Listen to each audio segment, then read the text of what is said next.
Orang Kristen mengatakan Yesus itu Tuhan, sedang orang Islam mengatakan dia nabi. Sejak kapan Yesus itu diangkat menjadi Tuhan? Tolong jawab pertanyaan saya. Ini yang pertama, kemudian yang kedua yang masih berkaitan. Maaf Pak, mohon diberitahu keterangannya. Ketika Yesus dibaptis, maka Roh Tuhan sedang berada di mana? Karena itu hubungannya bagaimana dengan Yohanes 10 ayat 30, Yohanes 14 ayat 9 dan 10. Demikian GBU, ini dari Saudara Ardan. Pertanyaan berikutnya, bagaimana penjelasan Trinitas? Saudara Iwan memberikan SMS kepada kami. Ya, itu yang berkaitan dengan ketuhanan. Sementara itu, Bapak Nur silakan untuk dijelaskan kepada pemirsa. Ya, terima kasih. Jadi gini, pertanyaan-pertanyaan yang masuk ini tentu bisa dipahami karena mereka, teman-teman yang bertanya ini, memahami iman Kristen dalam perspektif agamanya. Jadi kalau dikatakan mulai kapan Yesus diangkat jadi Tuhan, nggak pernah ada yang ngangkat dia jadi Tuhan. Ada dua makna yang harus dipahami dalam konteks iman Kristen. Yang pertama berkaitan dengan keesaan Allah. Yesus itu disebut sebagai anak Allah atau firman Allah itu dalam konteks keilahian. Di dalam bahasa Ibrani ada dua kata yang bisa diterjemahkan keilahian dan ketuhanan. Yang pertama kata Elohim atau Eloah. Itu bisa diterjemahkan dalam bahasa Arab Al-Ilah, Allah. Sedangkan yang kedua itu maknanya Tuhan. Tuhan itu Adonai. Adonai itu diterjemahkan di dalam bahasa Arab Rabb. Ya. Jadi dua makna ini berbeda. Yang satu itu menunjuk kepada tidak ada sembahan kecuali satu-satunya sembahan. Makanya syahadat Islam yang pertama yaitu asyhadu alla ilaha illallah itu sesungguhnya bukan yang asing bagi orang Kristen karena di dalam Alkitab sendiri ada kata-kata seperti itu. Misalnya dalam kitab Keluaran, hukum yang Tuhan berikan kepada Musa itu berbunyi demikian dalam bahasa Ibrani. Lo yihye leha Elohim akherim alfanai. Jangan ada Elohim yang lain di hadapan hadiratku. Jangan ada ilah yang lain di hadapan hadiratku. Dan di dalam surat 1 Korintus pasal 8 ayat 4 itu di dalam teks bahasa aslinya dikatakan audeis theos eimiheis, yang diterjemahkan di dalam bahasa Indonesia tidak ada ilah yang lain kecuali Allah yang esa. Atau dalam Today Arabic Version yang diterbitkan oleh Darul Kitabil Muqaddas fi Syarqil Awsat di Lebanon, yaitu Alkitab dalam bahasa Arab diterjemahkan wa la ilaha illallahul ahad, dan tidak ada ilah kecuali Allah yang esa. Ini menunjukkan divine, keilahian, the Godhead, ya. Allah itu maknanya dia yang satu-satunya yang disembah. Untuk urusan itu sudah clear bahwa Allah itu hanya satu, karena tidak ada ilah lain selain dia. Nah, persoalannya dalam rangka dan dalam konteks apa kok orang Kristen menyebut Yesus itu anak Allah, bahkan menyebut Allah. Ini harus ditegaskan bahwa ketika Yesus disebut Allah itu sama sekali tidak menunjuk kepada wujud fisiknya yang dilahirkan oleh Bunda Maria, sama sekali bukan. Tetapi konteksnya praeksistensi Yesus sebelum dia datang ke dunia sebagai manusia, dia itu sebagai firman. Dan firman itu bersama-sama dengan Allah, dan firman itu adalah Allah. Dalam praeksistensinya sebagai firman itulah Yesus disebut Allah. Itu tidak menunjuk kepada Yesus yang bisa mati, yang dilahirkan Bunda Maria, yang disalib, itu kemanusiaannya. Makanya dikatakan ada lahutiyah al-masih dan ada nasud al-masih. Keilahian Yesus itu menunjuk kepada firman yang bersama-sama dengan Allah. Maka dikatakan pada mulanya adalah firman. Enarsin hologos ke hologos en prostontion. dan firman itu bersama-sama dengan Allah, theos and hologos, dan theoslah atau Allah sendirilah firman itu. Ini makna yang pertama. Nah, firman itu kemudian menjadi manusia. Dalam konteks inilah kita mengenal Yesus itu adalah firman Allah dan firman itu adalah Allah. Mungkin kita bertanya, kenapa kok firman itu adalah Allah? Kan gitu kan? Jadi sekali lagi tidak menunjuk kepada fisik kemanusiaan Yesus, tidak. Firman itu kenapa disebut Allah? Dan ini tidak menunjuk aspek ruang, waktu, tapi beyond time and space. Sebelum Yesus datang ke dunia sebagai manusia.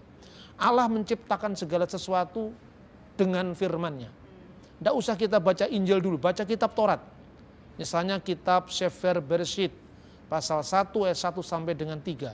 Pada mulanya Allah menciptakan langit dan bumi. Allah menciptakan langit dan bumi. Bagaimana Allah menciptakan? Bagaimana Allah memberi hidup? Keha aret hayyetah tohu wabohu wahosek alfenetehom wirruah Elohim merak kefet alfenehamayim. Dan bumi itu belum berbentuk, gelap gulita, campur baur, kira-kira tohu wabohu itu maknanya begitu. Gelap gulita menutupi samudera raya, dan roh Allah wirruah Elohim merak kefet alfenehamayim, melayang-layang di atas permukaan air. Jangan dibayangkan airnya lebih besar daripada roh Allah, itu hanya kata kiasan. Artinya Allah itu memberi hidup dari daya hidupnya sendiri.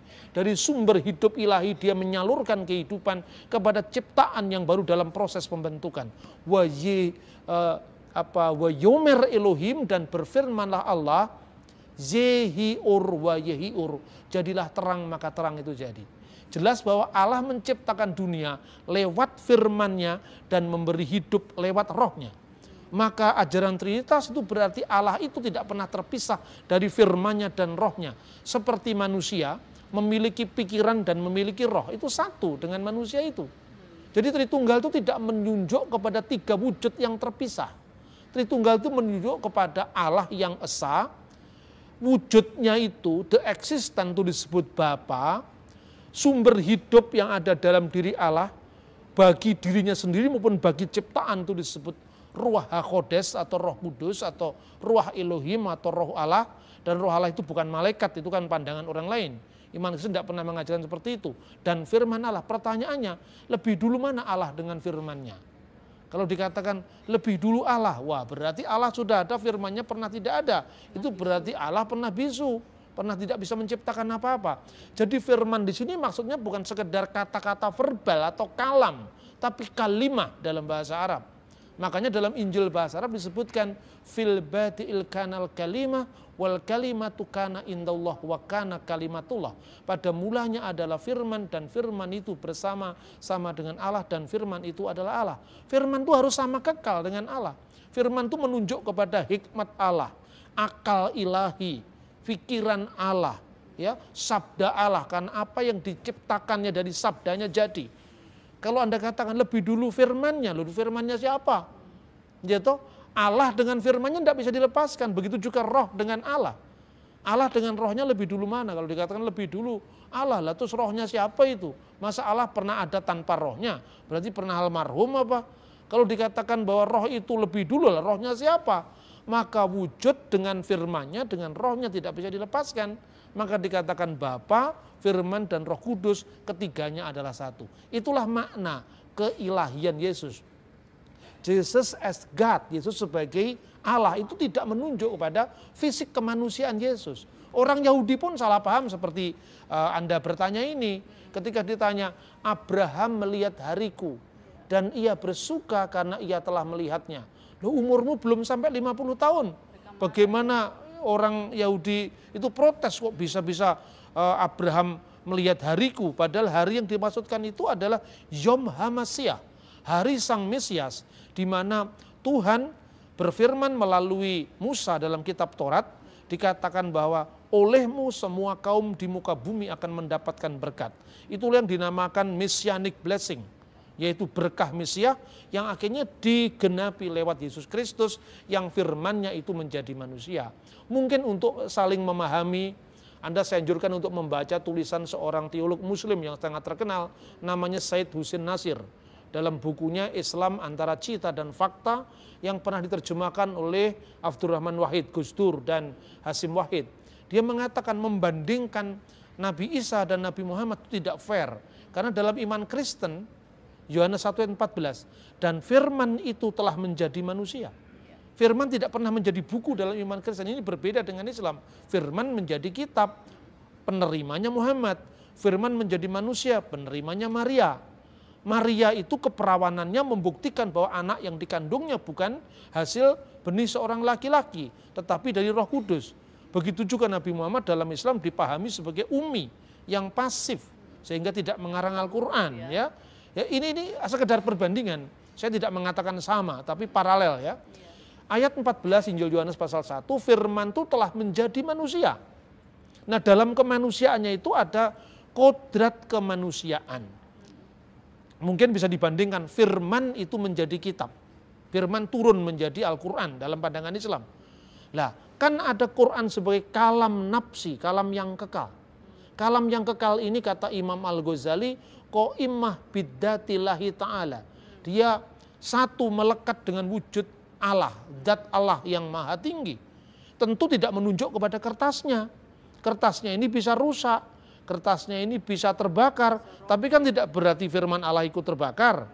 Nah, begitu juga tubuh Yesus ketika mati tidak berarti bahwa Allah itu bisa mati. Perbandingan semacam ini bisa untuk saling memahami antara Islam dan Kristen.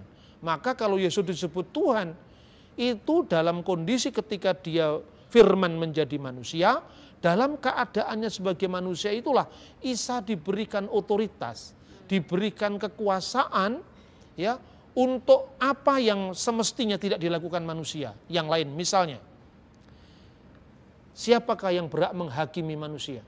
Hanya Allah semata-mata. Bukankah Al-Quran juga mengatakan Alaihissallahu bi'ahkaman hakimin.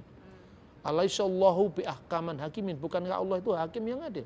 Tapi Islam di pihak lain, kitab hadis, sekalipun ini maknanya berbeda. Saya tidak mau mengambil Islam untuk membenarkan Kristen, tidak. Ini hanya satu perbandingan. Bahwa Anda bisa memahami iman kami dengan cara Anda membandingkan apa yang ada dalam Islam. Di situ Isa disebut hakim yang adil. Tidak ada dua hakim, hanya ada satu hakim. Itu hanya bisa terjadi apabila Allah telah melimpahkan jabatan kehakiman. Allah telah melimpahkan kekuasaannya untuk dilaksanakan oleh Isa Al-Masih. Tentu saja dalam pandangan Islam biidznillah, atas izin Allah. Tapi ini bisa dibandingkan dalam iman Kristen juga. Segala kuasa baik di surga maupun di bumi telah dilimpahkan kepadaku. Inilah yang maknanya lordship, ketuhanan.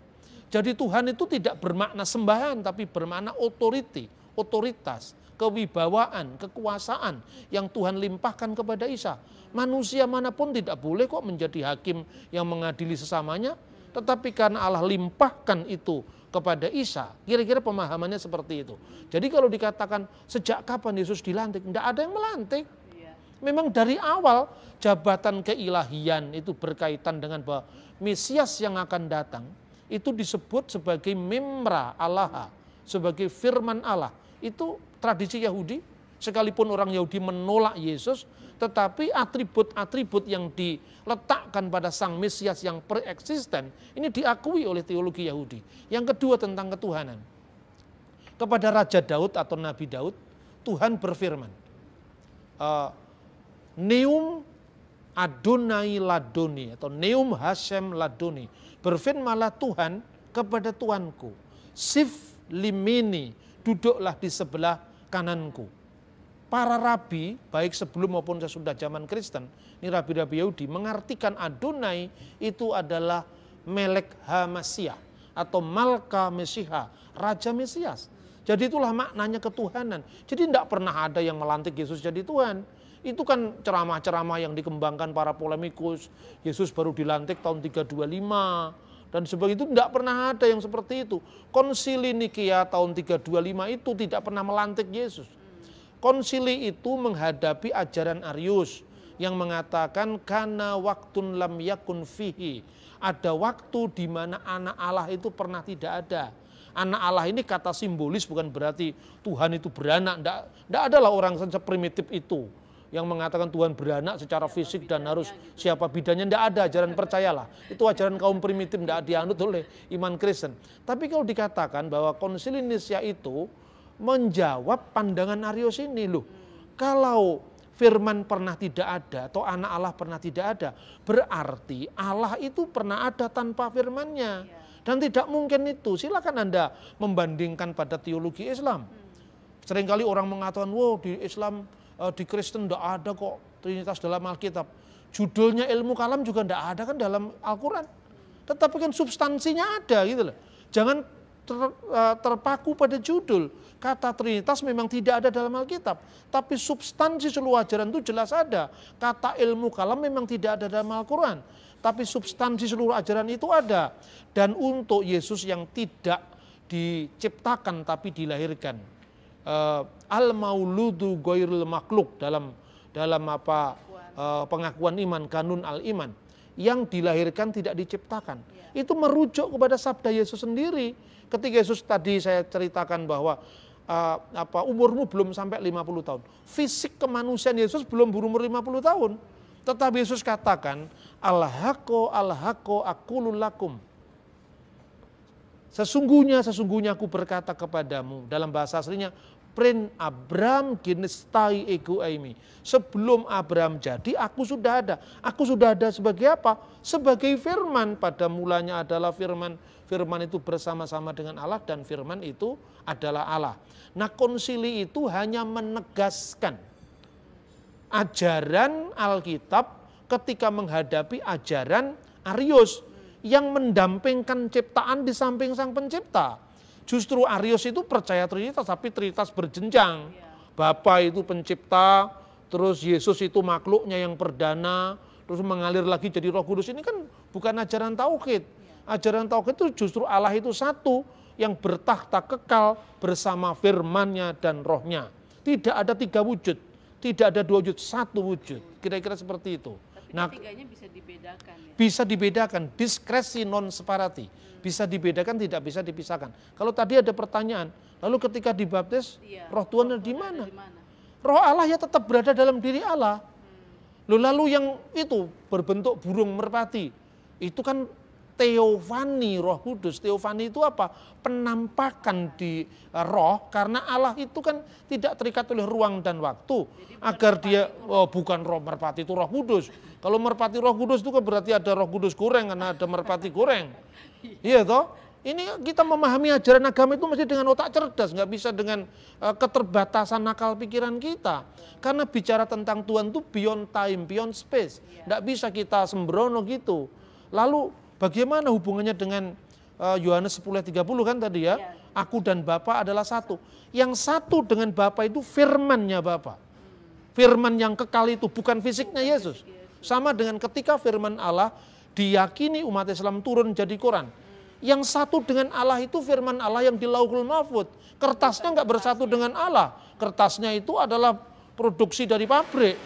Ya toh, kalau kertasnya rusak tidak berarti firman Allah jadi hancur. Kira-kira seperti itu pemahaman kita tentang iman Kristen. Dengan metode kita memparalelkan, bukan menyamakan, memparalelkan. Supaya orang tidak mengadili keyakinan orang lain berdasarkan peranggapan kita. Saya kira itu. Ya. Lalu yang Yohanes 14 ayat 9 dan 10 tadi. Itu sama, hampir sama. Tidak tahukah engkau Filipus, Bapa di dalam aku dan aku di dalam Bapa. Bapa di dalam aku artinya apa? Artinya bahwa Allah itu bekerja dalam kemanusiaan Yesus ketika Yesus berada di bumi. Maka apa yang kukerjakan bukan dari diriku sendiri, tapi dari Allah. Artinya Allah yang bertakhta, bersekinah pada Yesus. Tetapi ketika dikatakan aku di dalam Bapa, aku sebagai firman tinggal kekal dalam wujud Allah yang satu. Makanya kalau Allah itu Bapamu, kamu mengasihi aku. Sebab aku keluar dan datang dari Allah.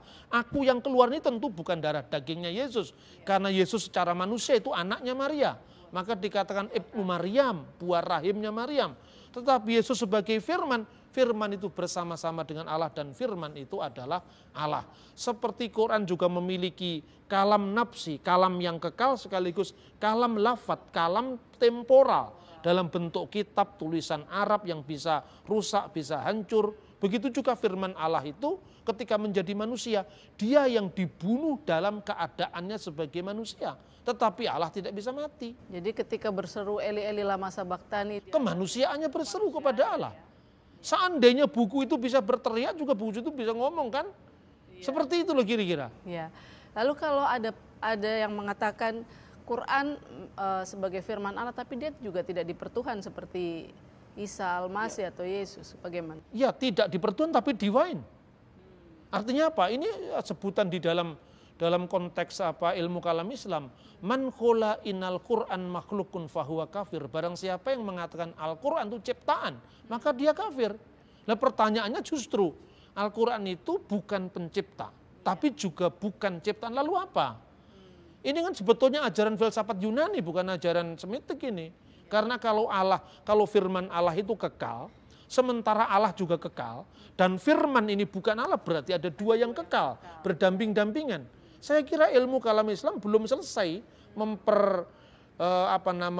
menggumuli persoalan-persoalan kekekalan ini. Makanya istilahnya ada muncul yang disebut ta'adud kudama, jamak yang kekal. Nah ini clear dalam iman Kristen. Karena firman Allah itu olehnya Allah menciptakan segala sesuatu. Karena Allah menciptakan dengan firmannya, tidak mungkin firmannya diciptakan. Tetapi supaya tidak ada ta'adud al-kudama, dua yang jamak, dua yang kekal, dan berdamping-dampingan. Allah kekal, firmannya kekal. Tapi firman bukan Allah, diselesaikan firman adalah Allah, satu, selesai. Ini tauhid benar. Itu loh kira-kira. Jadi iman Kristen itu tidak bicara berapa Allah, tapi kebagaimanaan Allah yang Maha Esa, bahwa Allah itu berkarya melalui firman dan rohnya. Saya kira itu.